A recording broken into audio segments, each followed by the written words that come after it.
Good morning and welcome to Puggy's Corner. This morning I'll be talking with Bob Flint from SRDC, that's the Springfield Regional Development Corp, and he's the Executive Director. And we have a lot of questions. It's been quite a while since you've been here, Bob, and I know this things has happened since last year. So first, welcome to Puggy's Corner. No, my pleasure as always. And of course, I'm not quite sure where we should start, Bob. There's so many things I want to ask you, but let's start talking about J&L Plant 1. We've talked about that for quite a few years. What's the status and what's happening? It's finally starting to move, and to refresh people's memories, I think probably 90% of the people watching this know what we're talking about, but you never can assume. So J&L was the first of the 3 machine shops to close in the mid-'80s. It's the long single-story brick iconic structure on the left side of Clinton Street as you go down towards the interstate. We purchased it out of the bankruptcy of Goldman Industrial Group in 2003, and it has sat since then. It has sat since then primarily because of litigation involving some of the contamination on the property. It is the most complicated brownfield site in the state of Vermont by far. And it has certain notoriety in New England even. But among the contaminants on the property is coal tar that is going under Clinton Street from what is now a gas station, but it dates back to what used to be there, which was a manufactured gas plant. So the state of Vermont had an enforcement action against the current owners of that property. SRDC, the town, and others got intertwined with that.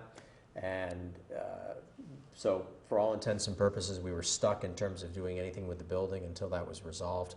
That case was settled by an environmental court judge at the end of last year. So what we have been doing since then is there are a number of pieces of the puzzle that will allow J&L to move forward. Some of them are tied into the correctional facility agreement. Some are tied into language that I got inserted into legislation several years ago that will designate that property as the only opportunity zone in the state of Vermont. So there's incentives available for that property that aren't available anywhere else above and beyond all state programs. So procedurally, things have to sort of start lining up. One of them is to access some of the funding, which is going to be a community development block grant. We have to do an environmental review of the property. That's in process. We expect that to be completed this fall. We expect to be going to the select board to ask them to start the opportunity zone designation and to do the actual community development block grant application over the winter. J&L has been accepted as a site into, I'm sorry for the acronyms, so I'll try to explain what they are, but into the BERA program, which is a new state program for complicated brownfield projects to expedite permitting. The first meeting regarding that is, as we're taping it, it'll be September 30th. So various state agencies will be meeting on that because it's complicated from a permitting perspective too. And so the point is that we've also had discussions with historic preservation that we're hoping to have completed fairly soon. So a lot of people are working on this within SRDC as well as around the state. And to cut to the chase, we hope to be in a position to do demolition next spring. That's the intent. That's the intent. And there's still just the front section is what you're going to be taking down? I hope that we're able to take down most, if not all, of the building by that time. Okay. We don't have an agreement on that yet in writing, but that's the tone of the conversations with the state. And while all that's been going on, we are continuing to do cleanup work behind the building. We are spending about $150,000 of EPA funds. We may not get it finished before winter because of timing, but if not, we'll deal with that in the spring too. So while the building sort of has been in this stasis, we have been doing cleanup work behind the building, which has been significant. So there's still some brownfields left there? Oh my goodness, yes. So will it ever be eradicated so that you can say it's gone? Well, it depends what your definition of gone is. I think the better way to put it is the site going to be usable? And absolutely. Yeah. And so now flipping it on its side here, and it's hard because we drive by it every day, we see it, and it's frustrating as heck, and believe me, it's frustrating as heck. Sure. But at the end of the day, both with J&L, and I know we're going to talk about Bryant's, we have an amazing opportunity in fact, we've got to be careful what happens to that property, because that's your last flat land in this town on a 4-lane highway near the interstate. It is Right. incredibly valuable. So on our watch, it won't be a warehouse. You know, it's not gonna. It's got to be something that has value-added jobs and is put to good use. Yeah. So let's talk about Bryant's. Yep. Now, is the contamination there as great as it is at J&L, or what's the problem there? So again, for folks to orient themselves, Bryant's is the building next to the police station on the right side. That operated as a machine shop until about 2000. That was purchased out of bankruptcy by a Florida company. Ownership transferred to another Florida entity. We purchased it from that estate of that Florida entity 4 or 5 years ago. To that point, there had been no testing done to determine contamination. So yes, it's a brownfield site too. We know there are at least 2 plumes of stuff crossing Clinton Street and going between what we would call artisan surfaces and the Robert S. Jones Industrial Center. It's not causing anybody any harm, but it's got to be dealt with. So to get to your question, knock on wood, while it is contaminated, particularly the middle part of the building, it's not to the level of J&L. It's still well over $1 million worth of stuff, and maybe more. But it's not the same degree or complexity, again, knock on wood, of J&L. Now, when you took it over, they pretty well cleaned it out as far as all the copper tubing. Yeah, it was stripped. It's a shell. Yeah, it was stripped. So to put that back in so that it is usable, how much do you think that's going to cost to site that? Well, I can't give you a number on that, but let me tell you what we're doing. So environmentally, and the locals know all of the shop buildings were built in chunks as they needed more space. So I think Bryant dates back to maybe the 1920s or whatever, and the most recent additions were 60s and 70s vintage, which are the ends of the building. So goes to figure that the ends of the building are in the best shape still. Because remember, the building hasn't been heated in several years, and you have funky roof lines in that building. You've had roof drains that have been disconnected by the town, so water has nowhere to go. Things freeze up, bad things happen with that. So you've got some roof breaches. You're right that the building's been stripped. So the ends of the building, if you were to drive by where you see the door to go in and the 2 bays with the large open garage door opens, or whatever you want to call them, that's about 15,000 feet of space. We'll talk about what it's being used for in a moment, but you have that. And then you have the other end, which is kind of the high bay space so that it abuts the fenced parking lot area. So between those 2 areas, it's about 48,000 square feet, or a little more than 25% of the whole building. Structurally, those are good. From a brownfield point of view, those aren't bad. There are some nuisance issues, I'll call them, particularly in the south end, that we have to deal with.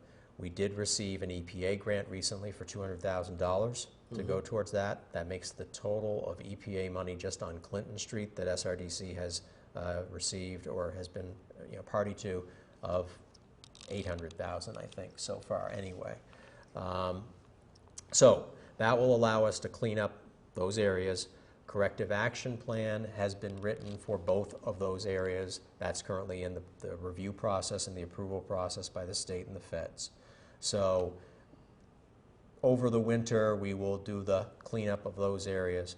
We know we still have additional assessment work to do for the middle. We are also proceeding with a historic preservation review of the property, because it is a historic property. So we know what we can and can't do from that perspective. And then to come back around to, how do we put the building back in use? We have a tenant in the north end of the building that we can speak about in a moment. So we have put electricity back in, that end of the building.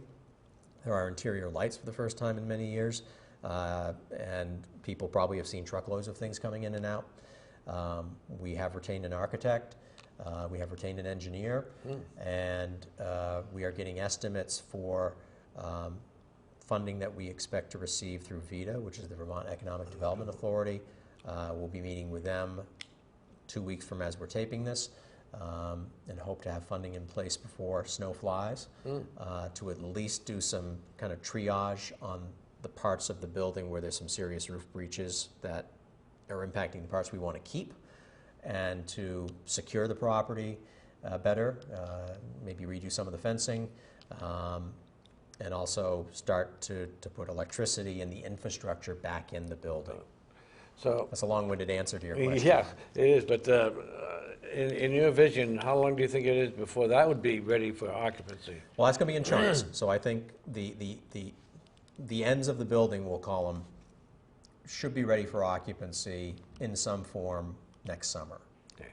Now, have you had any outside businesses, Bob, that's been interested either in Bryant's or Jane L. One? Yeah, and both, and more kind of the concept of interested in being here. I mean, Yeah. I'll go back to what I said a moment ago about those sites have particular value because of their proximity to the interstate. We are also in discussions with somebody about the lot next to the gas station, which is part of J&L. That could sell by next spring. That's right. So, you know, the trick is how close are they to being ready to occupy? And that's been a challenge. J&L is, for all intents and purposes, once J&L is torn down, the intent is to build 2 new buildings there, each about 60 to 70,000 square feet. That's at least 2 years away. Yeah. I mean, to be, you know, perfectly honest, this is not an easy project. I gotta say, it's been about 12 years now. Well, and the lawsuit screwed it up. The lawsuit cost us 7 years. Yeah, that's about right, actually. 7, 8 years. Yes. So that's that. Bryant's will be ahead of J&L It will be. in terms of those parts of the building that are good. I'm not even going to guess the time frame on the middle because it depends what else we find. Yeah. So what do you see, what's happening that businesses really don't want to come into Springfield? It's not quite that simple. I mean, we've had a couple of prospects, one that we still may end up having a shot at, that ended up not being interested in Springfield, and they cited the same thing, and I think it's worth sharing. They were both looking at situations where they would have their customers coming to town. Weren't really retail situations per se, but they were going to be distributing their product to people, and they were very concerned about what they saw when they drove through town. And what would that be? In one case, we were at the point of executing a lease when things blew up. Okay. And Would you say that maybe the drug situation, not only in Springfield but throughout the state, has been a problem? Sure, absolutely, and that we'll come back to that probably in another context, because I would say workforce is a huge challenge, not just for Springfield, but for this area and the state, and certainly around here, it is intertwined with the substance issue. Yeah. But to your point, you know, we're all working to you know, make things better. We're all working to try and fix some of this stuff, and the better all of us can do about helping to sell the town and be positive about the town, Absolutely. and helping the town to look better, and to get some of the stuff off the streets that is obvious when you drive through. People notice that. Oh, yes, they do. Now, how about Plant 2? Now, Plant 2 you've got occupied down there. Is there any space left down there that people could move into? Or? So when Puggy says Plant 2, he's talking about what we now call the Robert S. Jones Industrial Center, which is the pinkish building as you're going towards the interstate on the left. Historically, as both Puggy and I know, it was J&L Plant 2. Yeah. So as we sit here today, on whatever date it is in September, we are about to sign a lease with a tenant for probably 15,000 feet of space in that building. So that would leave a little bit of space. There's some other moving parts, but that's going to take the bulk of the available space. So fingers crossed on that. So if you have to take, if next spring, if you have to take down part of J&L 1, that's the first plant we talked about. Once you got it down, how long would it take to put something back together and have it so that people could move in? Yeah, so I think I answered earlier. That's probably a couple years away. 2 years away. Is my guess. You know, because we got to tear down the building. We've got to do the environmental cleanup of that, because to be honest, the nastiest of the nasties are in that building. Yeah. You know, one of the questions is where can we take, if we take the slab up, where can it go to? Can it go somewhere that's economical, or does it have to go somewhere, say, like Michigan? Michigan costs more than somewhere not far away. Oh, yeah. So that's part of these meetings we're having on the BERA stuff coming up next week. So the tear down and cleanup is going to be significant and will take most of next year. Wow. And then after that, then we obviously have to build buildings. And so the other sort of frequently asked question is, you talk about companies, but developers are the other partners in this. So what hopefully will happen is that we will, similar to 100 River Street, we will partner with a developer who will eventually be the owner of that property. And they'll probably build the buildings, or at some point they'll take ownership of it. So we are in conversations with a couple of different developers about that for both Bryant's and J&L 1. And that's something between now and next summer we hope to have an arrangement with somebody to be our partner on that project. That's good. That's really good. I hope it really... Because that's the key, is there's only so many grants. Yeah. There's only so much money. We're a nonprofit. We're doing this for the good of the order. Yeah. But developers, have resources, and we'll be getting a return on that investment. So, but they don't want to deal with all the nonsense that we're having to deal with. They want us to deal with it, and then they'll take it. Sure. Now, and at Bryant, you said that there's a portion of that building that's being utilized right now. Right. So, so we've leased out about 15,000 square feet to Imerys. Imerys is the current owner of the talc mine in Ludlow. Imerys is a French company, and you and I obviously know that's been there a long time. They are working on a potential $10 to $15 million expansion that would allow for additional processing of the talc that's in the mountain that can be used for other applications. So they've run into some permitting snags. We're helping them through that, and I think we've made some good progress, and hopefully that project still goes forward. And so meanwhile, some of the equipment has started showing up because it was supposed to have been done this construction season. So it actually turned out to be a win-win because they wanted somewhere that was easy to get to, easy to get in and out of. Bryant's fits that bill.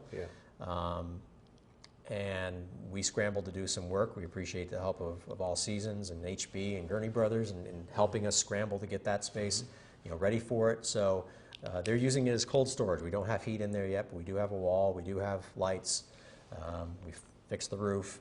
And so flatbeds have come in with stuff. More stuff will be coming over the next probably month or so. Good. It's a little bit of income for the building, and it's nice to see some activity there.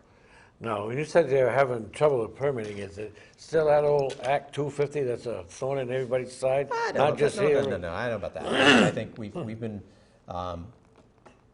been fortunate to have a good relationship with the District Commission, and they've been helpful to us when we've asked for it. So, no, it's there's a myriad of state permits involved in any big project, and so and you're dealing with people in different locations and stuff. So we're working through it, and I think we had a positive meeting with the company and high-level state officials in Montpelier last week as we tape this, that I think resolve some of the concerns, and hopefully are going to allow it to move forward. Okay.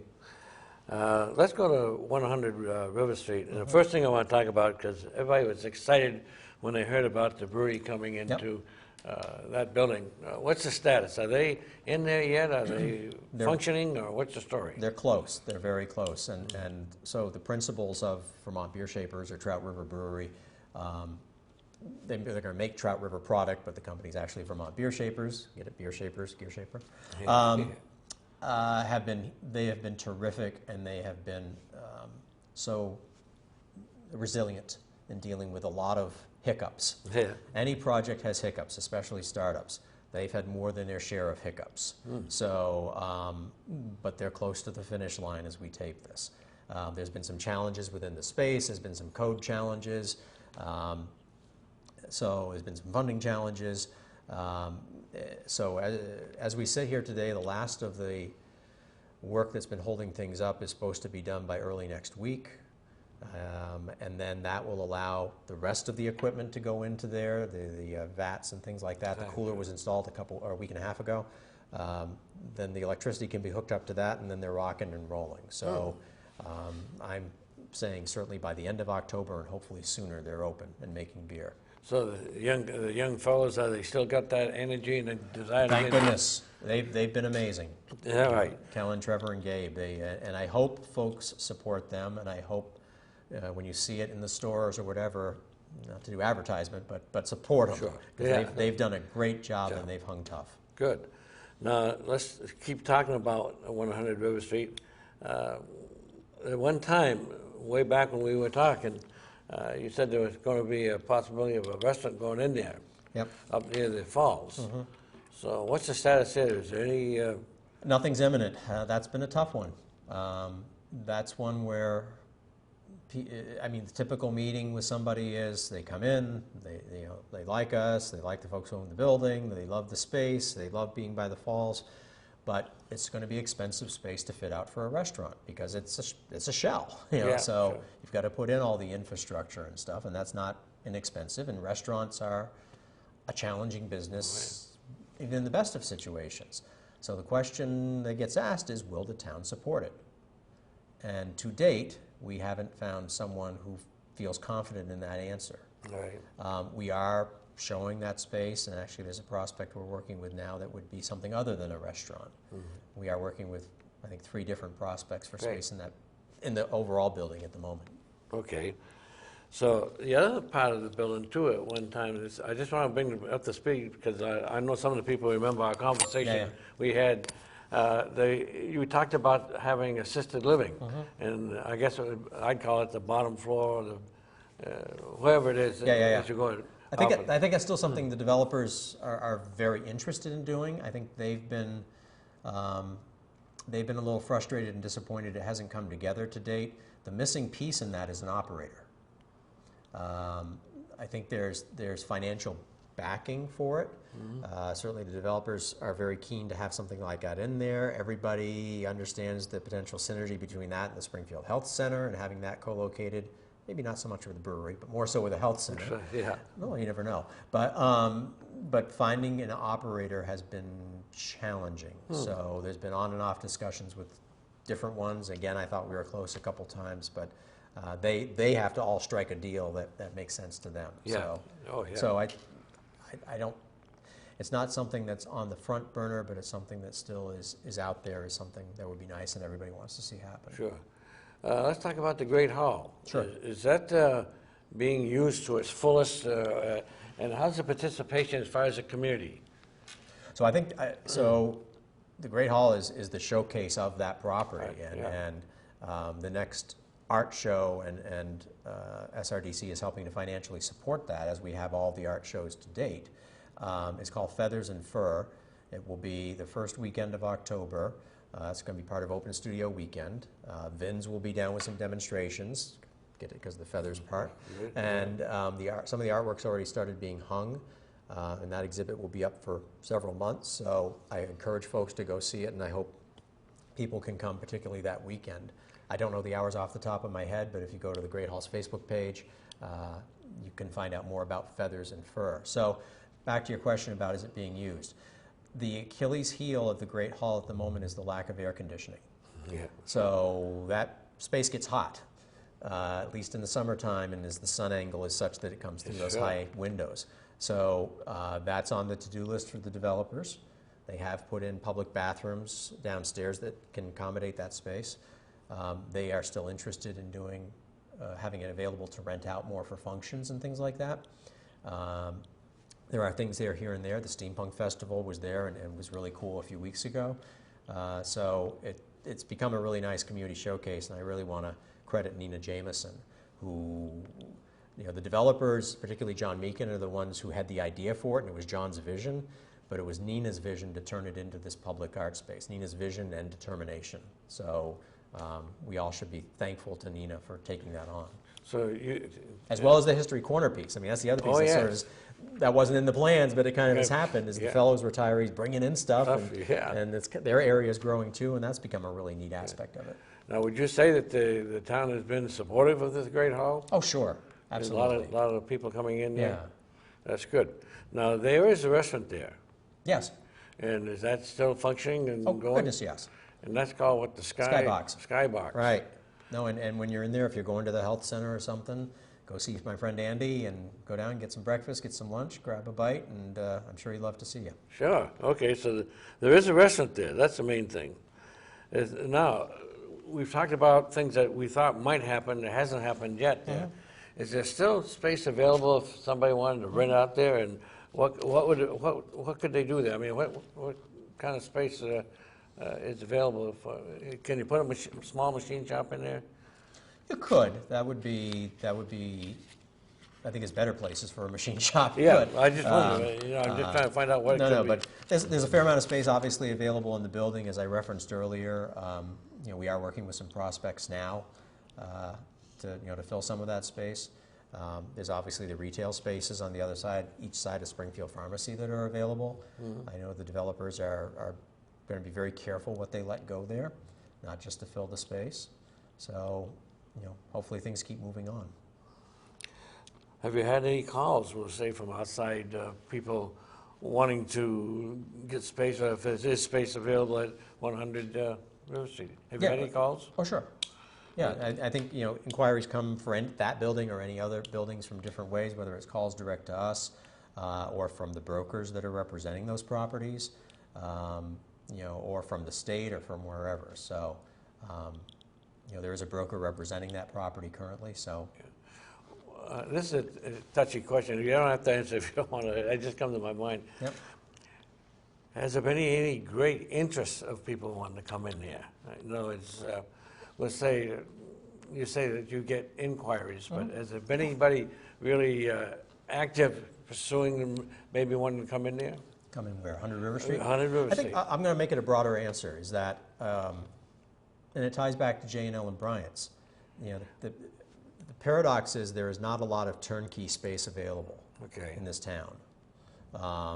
So there's office space, but there's not a lot of turnkey commercial space for larger commercial uses. So even 100 River Street, the space that's left is raw. So we talked about the restaurant and the need for infrastructure there. One pleasant byproduct of the brewery is that that will take care of sewer issues on that whole suite of the building. So that's, heretofore, that had not been done. So, so if you had an assisted living facility, for example, that now makes that easier. So, but generally people want turnkey. I was wondering if the brewery... Turnkey means ready to move in. Sorry. Yeah, ready, okay. If the brewery gets up and going, you think they might expand to have some kind of a little bar or something there? Where I think that's, not speaking for them, but I think that's something they're interested in doing possibly down the line, or certainly having a tasting room or something. Yeah, sure. Right now I just want them to make beer. Yeah, that's right. Now, Pat Moulton, she's in charge of the state economic development. So Pat's the Secretary of the Agency of Commerce and Community Development. Okay. That's the agency that oversees the Department of Economic Development, the Department of Housing and Community Development, the Department of Tourism and Marketing, as well as the Division of Historic Preservation. Okay, how is she as far as helping out Springfield? Thank goodness she's there. So Pat, for those who don't know, Pat used to have my job years ago. Her dad was the first director of SRDC. Her dad, obviously Puggy knew, was a legend in Vermont economic development circles. He himself was a commissioner of economic development at one time, and Pat's following in the family footsteps. So no, thank goodness Pat is there. She's been a huge help. No, so you could pick up the phone and ask questions. She'd be right there to help and assist. Now, when you say help and assist, would she be available to help you get grants or something? Oh, sure. No, any of the stuff we've talked about, or any specific business situations, which I'm not going to talk about on camera. If I need her, I call her, she's there, and because she has done this job, she knows the cast of characters, or knows there's one business in particular I'm thinking of, where she knows the principles and knows the dynamics, so it is very, very, very useful to have her there. But the people that also work in the Department of Economic Development are people we have strong relationships with, and we're in daily contact with somebody from there about something. Okay, do you feel in your mind that the state should maybe help us out more financially, or getting us grants, or whatever it takes to get some businesses in here? I think you always want more, sure, but it's not about grants. What I would love to see, and I think you interviewed Shap Smith recently. Yes, I did. And I said this to him, and this is a bigger problem than Springfield. It's a statewide problem, but it's sort of the attitude about business, particularly in the legislature. Recently, the Auditor of Accounts issued a report critical of there's only a few tools we have to help businesses or to help something that's going to happen. And in reality, there are two big ones. There's the Vermont Training Program, which provides resources to businesses that are hiring employees or training existing employees. And then there's the Vermont Employment Growth Incentive, or VEGI. Both of those are controversial in the legislature. There was an effort to make changes to the Growth Incentive Program last year. SHAP was involved in this in the House, and some tweaks got passed, but they were fairly minor tweaks, and the more aggressive ones got shot down, because there are some that view any incentives as corporate welfare. And in the case of the training program, which was frankly the best program in the state, and it was incredibly user-friendly, and it encouraged an awful lot of training of people in businesses around here and around the state, has gotten more and more and more complicated and complex to use. We have gotten some grants for businesses in this region through that recently, but there's still the report that says how the program has flaws, it really needs to be scrutinized more, and boy, that's tough. That's a tough environment for businesses to hear that are looking to come into Vermont or are looking to stay in Vermont. Okay. Now, you talked at one time, too, that it's hard to say that Springfield have a problem with skilled laborers? Absolutely. And not just Springfield. Well, not Springfield, it's a full state? Oh, yeah. A colleague of mine from another part of the state, two colleagues of mine, I'm the chair of the 12 regional development corporations in the state. I'm in my third year of that, so I hear everything, unfortunately. But they were talking about how do we utilize the crisis in Syria and the refugee issue to bring skilled workers into the state. Wow. I don't know what I think. I mean, maybe you do, and maybe it's a good thing, and obviously from a humanitarian point of view, you want to do the right thing. I'm always more interested in how do we help folks that we have around here. How do we, if they have an issue with substances, how do we get them off them? How do we get them to be productive? I remember a job fair several years ago with people for an employer here, and I looked around the room, and like you know many of them, and you know the backstories, and you know many of them had no chance. So how can we help them? Because everybody can be productive. And it would be good because it gets them off public benefits, and it's good for everybody, but it's not an easy thing to do. But you've heard the cry, like I've heard the cry for years. The kids graduate from high school, they go to college. And when they finish college, they don't come back. And what can we do as a community, and you as a development corporation, to entice these kids to come back? And it's not just us, it's all of us. It's us, the town, it's Springfield on the Move, the chamber, the garden club, and the state, and all of us, What's it going to take? We need to have honest conversations about why people don't want to live here. We know an awful lot of homes are for sale right now. And we could speculate as to why that is, but we need to be honest about that. We need to continue to work on encouraging things, not criticizing everybody, because people read Facebook, not just from here. And that comes back to me too, from people outside saying, what the heck's going on in Springfield? Right, I hear it all the time. So the more we have each other's backs is good.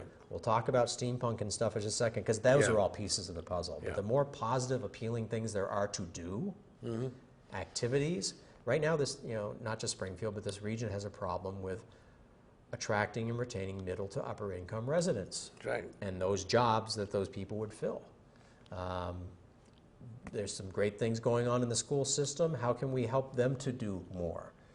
How do we help the great things Andy does with Parks and Rec and have more activities in that sense? How do we develop the arts more? How do we have a nice restaurant at 100 River Street? Right, It all matters. And then back to your 18 to 24 point, you're not going to be Burlington.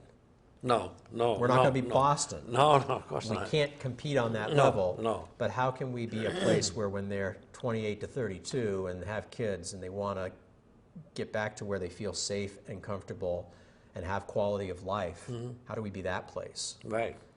And how do we take care of the 18 to 24-year-olds that don't go to college, because only half really do.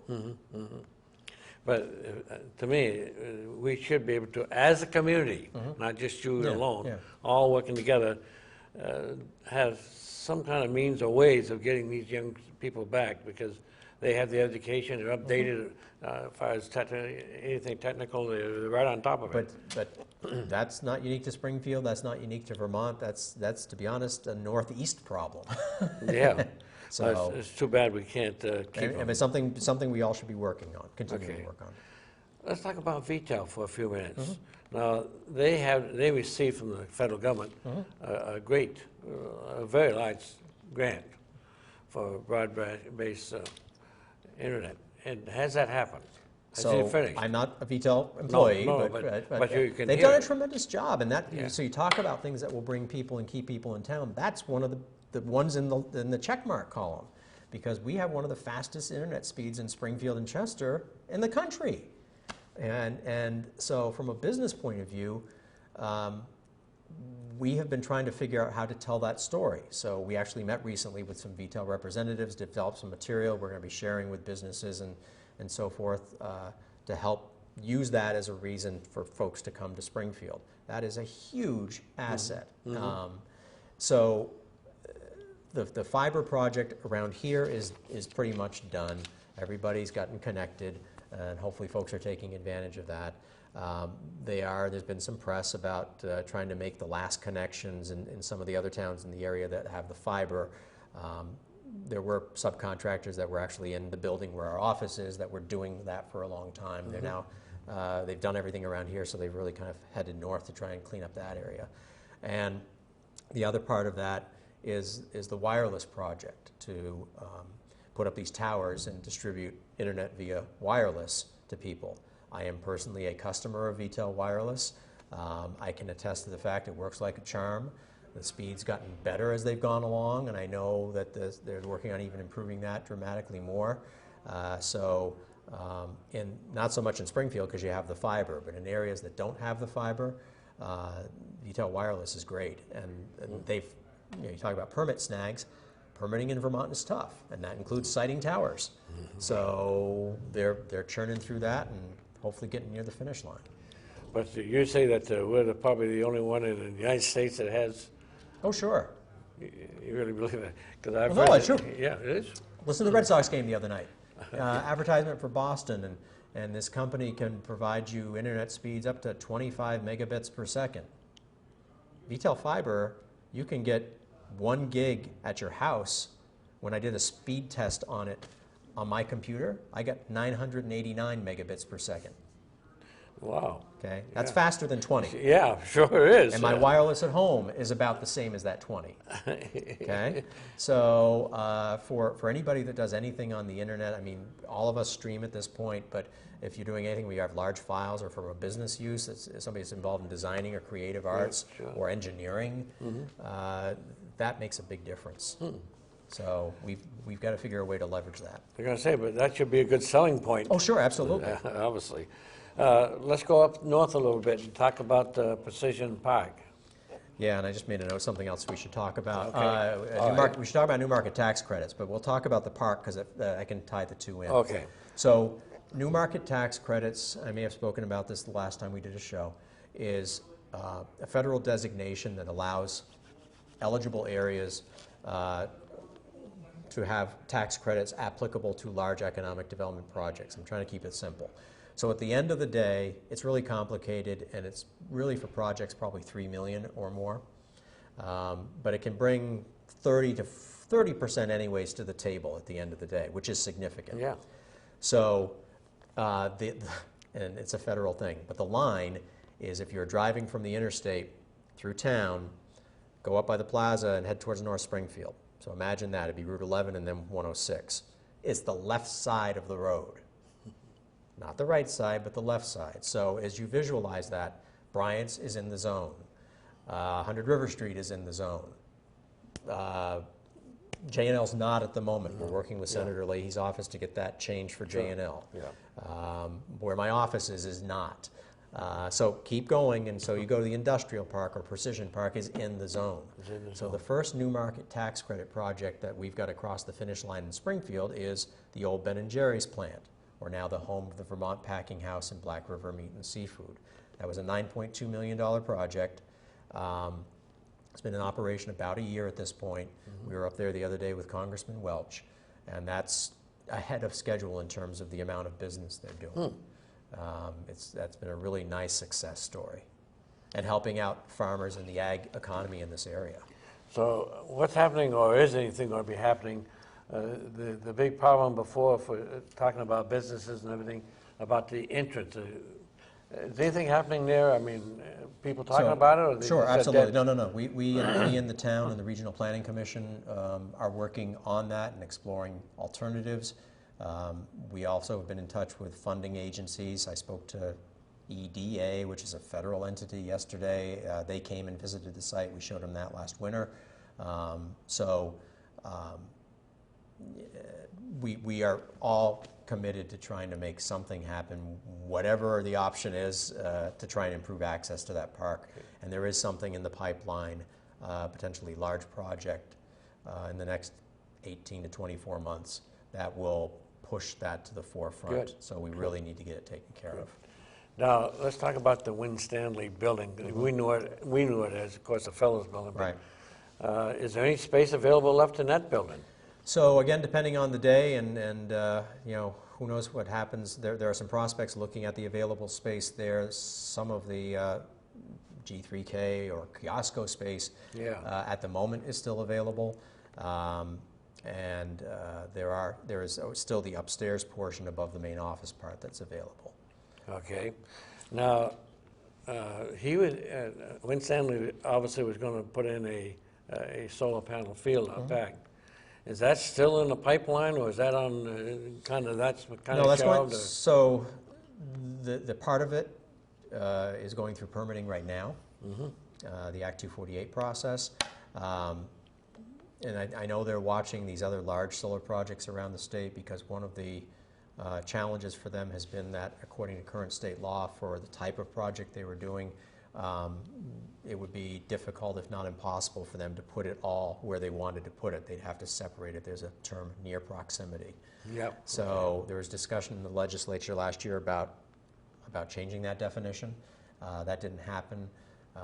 So eventually they would like to have 500 megawatt facilities or arrays, whatever the term is. Yeah. And they've been talking to potential users or offloaders of that energy. Everybody, solar sort of is in this gold rush mentality right now, because there's some incentives that are going to expire pretty soon. Right. Now, of course, is there any opposition to having big fields like that in North Springfield? I think there's always concerns about it anywhere, not just in North Springfield. So, you know, how do you have something like that doesn't detract from the aesthetics or whatever of the area? Yeah. But there's, as folks know, there are several solar arrays in town now. And of course, it was in the paper the other day, people are really concerned about they don't keep it clean after they once put the There field was in. one spot in particular, and Yeah, I think that's being addressed. I've heard about that. Yeah. You know, my selfish concern is that where the original array was proposed made sense and wouldn't. I don't want to see arrays on land that's developable. Right. I agree with you. So, and Adam knows that, and we're going to work through it. Okay. Is there any available land in the industrial park that people could build or do Yes. work? There is. Yeah. And is that located in what area up there? I mean, there's a private property owners. I mean, certainly when Stanley has a significant amount of property, there's a lot available in front of Hancor, or ADS Hancor now. But is it available? That's the thing. Anything's available. Do these owners have it listed with a broker? No. Right. Okay. So have you had any calls from, excuse me, from businesses that potentially would like to go in there and build their own building? And The ones, it hasn't been a fit. It hasn't been a fit yet. And again, the project I'm being vague about is a new construction project of significant size on land in the park. Sure. So, but the downside of the park is it's on the wrong end of town and it's not visible. Right. And also available of getting in and out of there. Well, that's a challenge too, and that's what we talked about. We're trying Right. to resolve that. Yeah, because I know that's been a real problem. But you also have this chicken egg thing too, with, and not just in Springfield, but in southeast Vermont, of property value, what you can get for square foot rates, and then the interface with, say, commercial brokers or developers, because obviously it's a business proposition. Yes, sure. So if you want the sophisticated developers and realtors from, say, Burlington, you need to have a higher per square foot price than the market can command right now. So, you know, if one owned a piece of property in the park, what you could sell it for versus what you hope things turn around and you can sell it for 5 years from now, that's a question only they can answer. Right. Now, you talk about buildings available. North Springfield, the old, excuse me, the old Vermont Research Building up there, Yes. and the one beside it. Is there any? That's been a tough one, and we work with that commercial broker. Sure. There's another prospect who looked at those last week. I'm not going to speak for what the company's asking price is for those or what the state of those is. And those, unlike what I said earlier, those are turnkey. So, but we'll go back to a little bit the type of business you'd like to see in there. Would have concerns about the image of the community and their ability to attract and retain the workforce they would want to have work there. So that all is intertwined. On the positive side, that's in new market tax credit territory, and you have VTEL fiber. looking at your crystal ball. Do you think that will be occupied, say, within the next 5 years? Oh, yes. You do? Yeah. Because it's been over 5 or 6 I know. years now. So, but you have confidence that we can I get would somebody? say within the next 1 to 2 years. Gee, that's good. You're better than I thought it would be. SRDC covers more than just Springfield. Right. You help out like Windsor and and Chester. Sure. We cover 10 towns. I mean, we go north to Windsor, west to Ludlow. Okay. The towns that contribute financially to SRDC are Springfield, Cavendish, Chester, and Windsor. So how are things in those towns? Let's take Chester for an example. Sure. So, I mean, generally, fingers crossed, knock on wood, most companies are doing well, which is actually sort of exacerbating the workforce, challenge. But, Drew's All Naturals is a nice success story in Chester. You kind of forget they're there. They're tucked up on the hill behind what's now the Family Center, the old Putney Pasta building. They're now owned by a Pennsylvania company, Gertrude Hawk Chocolates, and they've been chugging away very quietly, but they are about to do a modest expansion. We've been providing help with that, and they've had some ongoing wastewater challenges with the town, so hopefully they've found a solution to that. We've helped to steer a little bit of funding to that. We also, I forgot to mention, got a $15,000 grant for the brewery to help them. Good. So, so that's a nice success story. And on the kind of small level, we're working with a small pie company that has been in existence and looking to sort of take the next step, and they're in the process of hopefully getting a town revolving loan fund. So, Windsor, like Springfield, has, just like we have J&L and Bryant's, they have Cone Blanchard and Goodyear. Goodyear, yeah. Which are sort of their albatrosses and have been dominating the challenges of the community. They have the added quirk that we don't have, thankfully, of floodplain. Yeah, that's right. That's on both of those properties. Sure. So they're also both partially occupied and in use, but they're also both brownfields. So the challenge in Windsor has been historically, what do you do about the big properties? So over the past few years, they've taken a different approach, and while they still want to do something with the big ones, they've been chunking away at little things around it. So the Windsor Station restaurant, for example, yes, that's a couple from Heartland. That's a great success story. The bike shop is right next to it. The property adjacent to both of those that used to be owned by Canadian National Railroad is now owned by somebody locally. And you're starting to put the puzzle pieces together to start to make some nice things happen in downtown. The tension in Windsor is that the success story is their park, Exit 9, where Harpoon is, and Simon Pierce, and Vermont Farmstead Cheese, and so forth. And there's another one coming. That's great, but those people don't go downtown. No, no. That the people in downtown are happy about that. So how do you make that work? Yeah. And just by way of scale, because I get asked about, well, why didn't X business come to Springfield that's in that park? Let's put it in perspective a little bit. The total employment in that park and the capital investment pretty much is almost the same as the Ben and Jerry's project we just spoke about. Okay, so 9.2 million versus a million here, million here, million here. Yeah. You know, and 50 to 60 employees here and growing. That's probably more actually than people that work in the park. So it's all good. You know, you are trying to make good things happen anywhere. Anything happening around the Cavendish area, Parkersville area? Or? Cavendish, I mean, obviously it's MAC is the dominant employer, and you know they're struggling with internet connection challenges, and I think they're one of the places that will hopefully benefit from VTEL fiber. Sure. You know, Ludlow, we talked about Imerus, and that's, you know, a potentially nice project that hopefully we can get across the finish line, and they also are going to be the termination point for this giant electric cable that's going to go under the lake and across the state and stuff. So they'll get some grand list benefit from that. Sure, okay. Let's talk about some of the events that have happened in the Springfield area.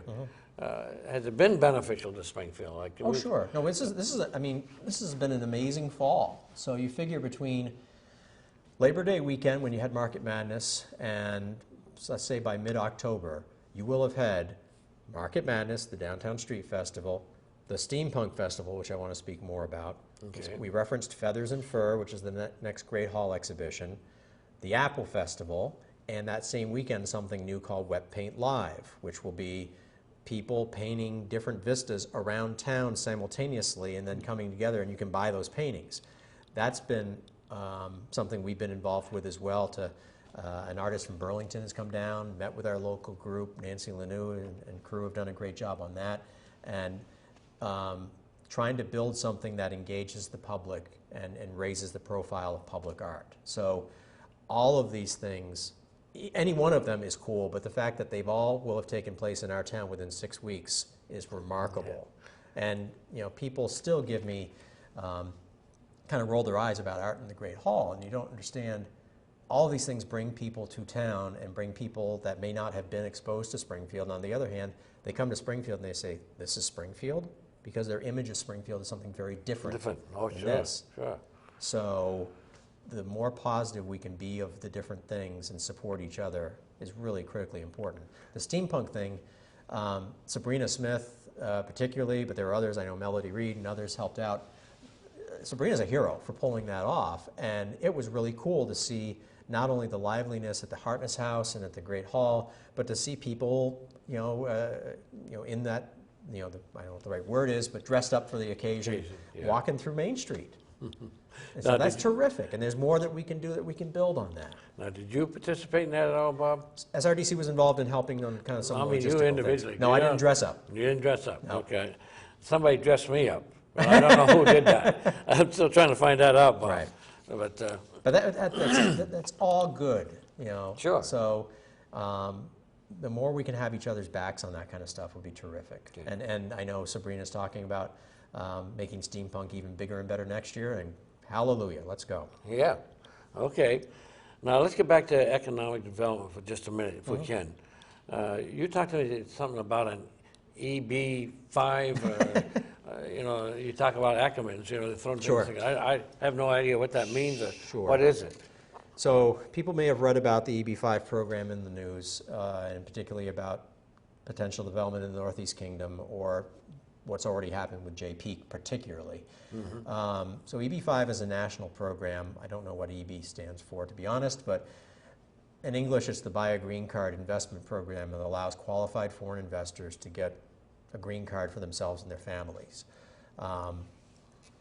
So because the state of Vermont has done well with this for two reasons. One is that thanks to the efforts of Senator Leahy, who has been very aggressive about encouraging this, the investment for a foreign investor or investor from outside the U.S. is $500,000. Some other states it's $1 million. And also, we mentioned the Agency of Commerce earlier.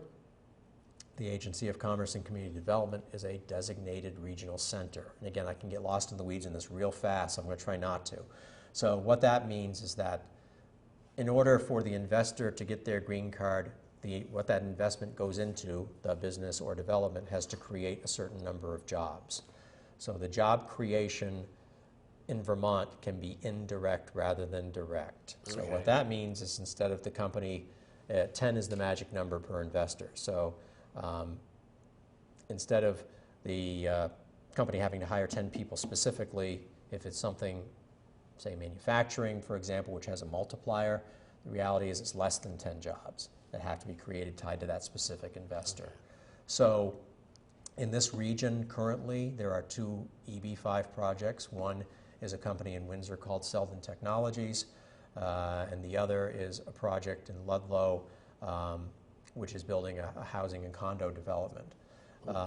That just got approved and is out soliciting investors now. Selden is about to get hopefully the last 2 investors across the finish line later this year. The minimum investment for the state to do it is $10 million. So I frequently asked question is, well, why aren't we getting some of that money? Well, it's not a grant, it's not something Bob applies for and gets. A private investor has to develop a project that's eligible, and the private investor has to put up their own money, typically at least $250,000, probably closer to $350,000, $400,000 when all is said and done, because you're creating a securities offering. So you've got to hire the people that can do that.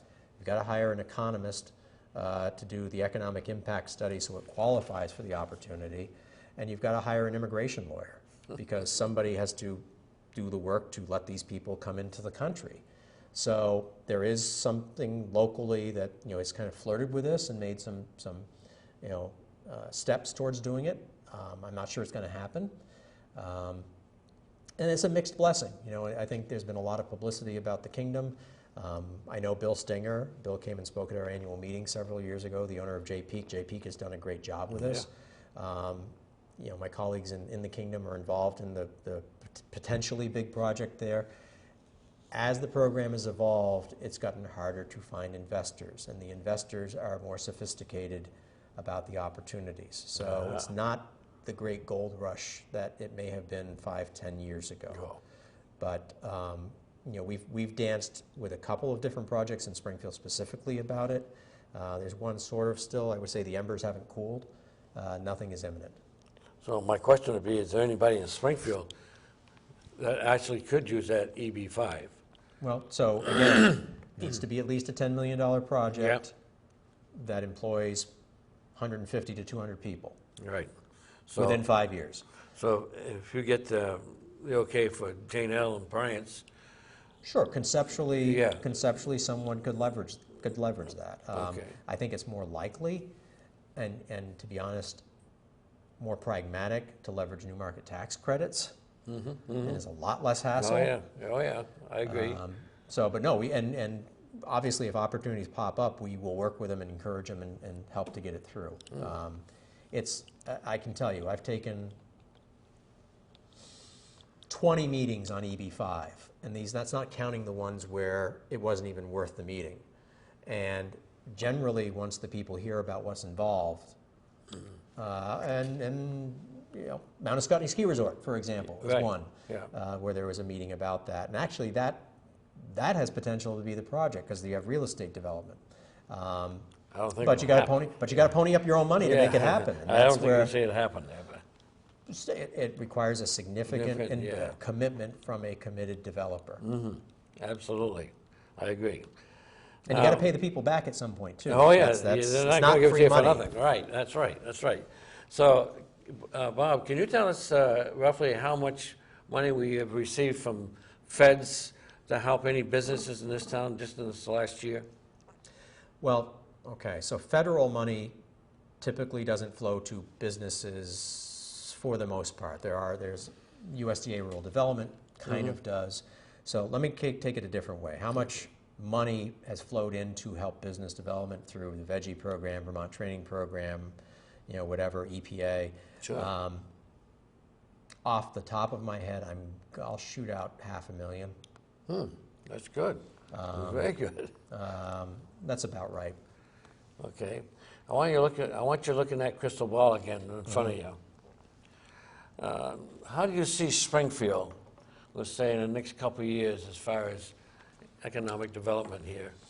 Do you see a growth? Do you see it's going to be like stagnated, we're not moving? No. We've got tremendous opportunity in front of us. And we've got challenges. We've talked about the challenges, and I'm going to come back to workforce and quality of life, because if folks want to rally around something, it's quality of life and making this place, making our town more appealing and positive. Right. Because you're not going to get the other without that. Right. We've got to support our school systems. We've got to support our infrastructure of our town, because it all matters. Oh, yeah. Because when we last did our strategic economic development plan, it talked about the circle of prosperity and how you're not going to have the population you need without the quality of life, but without that and the economic engine, you're not going to have the resources to pay for the quality of life. So right. it all intertwines. So we've got to do that. So, and it seems like it's taken forever, and it has. But as the key properties get off the dime and become usable, we have to be careful and tactical about what they are used for, and make sure that they're used in a way that's positive for the community, but they also complement each other, because it's not that much land at the end of the day. No. J&L and Bryant's combined is 22 acres. That's not a lot. No. You've got land next to the correctional facility that hopefully will be in play at some point here too, but so we need to work together on making sure we leverage that to the maximum capacity. All right. Now, let's talk a little bit about the tech center. We're almost right here where we are.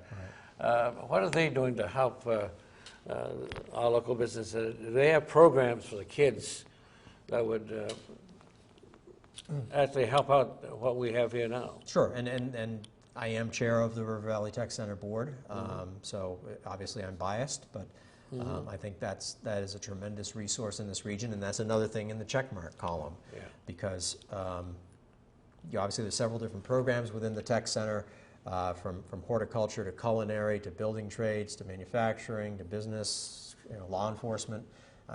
Sorry if I'm not naming that your program, but they're all good, and we have committed staff, and each of the programs ties to an advisory board made up of people from that sector. So they're hearing constantly about what's going on in a particular industry, so they can adjust their curriculum and make sure it's reflecting what's really going on in business. So, and the kids that come out, the students that come out, whether they go to college or not, have employment opportunities. They have transferable skills. In many cases, they already have some college credit that they can use. It's a great resource and something I'm proud to have an association with. They also are able to do adult training programs as well, and there is adult education through the Tech Center that we're looking forward to building upon. Last Friday, Scott Farr and myself met with Dan Smith, who's the president of Vermont Technical College, about doing expanded programming down in this region. So, no, it's a great resource, and it's something that helps a lot of our existing businesses already, and something we want to continue to build upon. I know that they have a machine shop at the Tech Center. Is there really a cry for those kind of people? Yeah, more in so. this area? In fact, that's one of the things that was part of the conversation with VTC the other day, because they're looking to do an advanced manufacturing emphasis that we hopefully will partner on. The challenge of that is we all know what happened here. So yes. It's hard to get over that, and hard to realize that manufacturing still is a part of our economy, and that many of the people and the machinists and stuff involved in it have either retired or are getting close to that. Right. So what's going to be that workforce? Yeah, we won't have anything. Exactly, and the jobs have changed. Sure. I mean, I think everything's high tech now. Well, yeah, and it's not the same job that people were doing in the shops 30 years ago. No, that's for sure. It's evolved. No, that's right. What can the town of Springfield, us as a community, do to help you in getting people to come into this town? What can the community do to help the SRDC? Be positive. Okay. You know, I think we've obviously been fortunate to have a good relationship with the town and work closely with Bob Forgey. Still are working with him as a legislator. Yeah, right. And Tom Yenneral stepped right in and has been a great partner and has been supportive of what we're doing and is, you know, coming with me to key things and is showing that support. Christy Morris, the chair of the board, is on our board. So, you know, not to be a broken record, but the more we can have each other's backs and be supportive of things is the best thing in the world the town can do. And just show that when something comes, that the town is behind it. Okay. Now, you wanted to talk about, and I want to hear about too, is the function, your office, how it functions. You have some... Sure, yeah, so there's a couple things I wanted to make sure people were aware of that we do. So basically, we think of ourselves as a one-stop shop for business needs. So if someone's looking to start a business, come on in. We have within our office a small business development center specialist, Deborah Boudrio, who provides free and confidential counseling. We run Start Your Own Business workshops periodically. We had one a couple weeks ago for folks that have thought about starting a business but have never done so. We also have Ed Williams, who you know, that is our Procurement Technical Assistance Center counselor.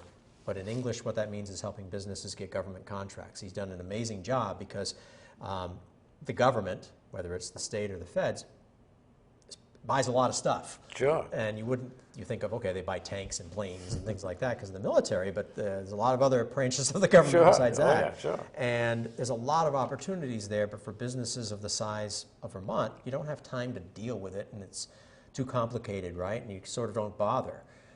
Ed can help get it to a point where it's manageable for a business, and he's been successful in helping businesses around here take advantage of opportunities. So we'd encourage folks to stop in or call us. Our phone number is 885-3061. I'll see if I can get them to post my email on here at the end of it. So we would love to talk to anybody, because a lot of times, and we do work with the largest businesses and try to have relationships with them and help them with whatever their needs are, financing, workforce, whatever, strategic challenges. We also help the one person looking to start a business too. Brewery is 3 guys. Yeah. So that's it's all good. Yeah, I was going to say, there's a lot going on in a small office. Right, no, but the point is that the 3-person brewery is in some ways just as important as the 150, 200-person employer. Sure. It's not like we pay attention to one and not the other. It's all good. Good. Well, Bob, we've talked quite a bit this morning about a lot of different things in a lot of different places. Is there anything that you'd like to add or say that we haven't covered that you'd like to have the people know out there? No, I think we're getting there, and I know it's frustrating, and believe me, it's more frustrating to me than it can be to anybody else. I'm from here. I care deeply. And as you do, obviously, and many others. But we desperately want to make things happen. We are making things happen. We are going to move forward. Hang in there with us. And again, easier to be positive about something than negative, or hard to be optimistic than pessimistic. But try to be optimistic. Right. Yeah, we have a lot to offer, the town of Springfield. And there's a lot of good people, not just you and I, but there's a lot of good people doing a lot of good things. Yeah. So. Let's try to support each other. Right. That's what I want to echo too, is that citizens out there, instead of being negative or hearing negative, be the positive and expound upon what we have and what we can do, not what we can't do. And just one last thing, and again, I talked about the phone number. Call me up if you have a question, and there are some people that have done that, and I appreciate that. If they, like Bryant's, what the heck's going on at Bryant's? And a couple people marched in, and I had them come in, we talked about it, like, oh, okay. Yeah. I'm happy to talk to anybody, 885-3061. You may not like the answer you get, but I'll be honest. Good. And tell you where we are and where we aren't and where we're going. Well, I want to thank you, Bob, for coming on Puggy's Corner and updating us on what's going on here in the town and also the surrounding towns. And I want to thank you, citizens, for watching Puggy's Corner.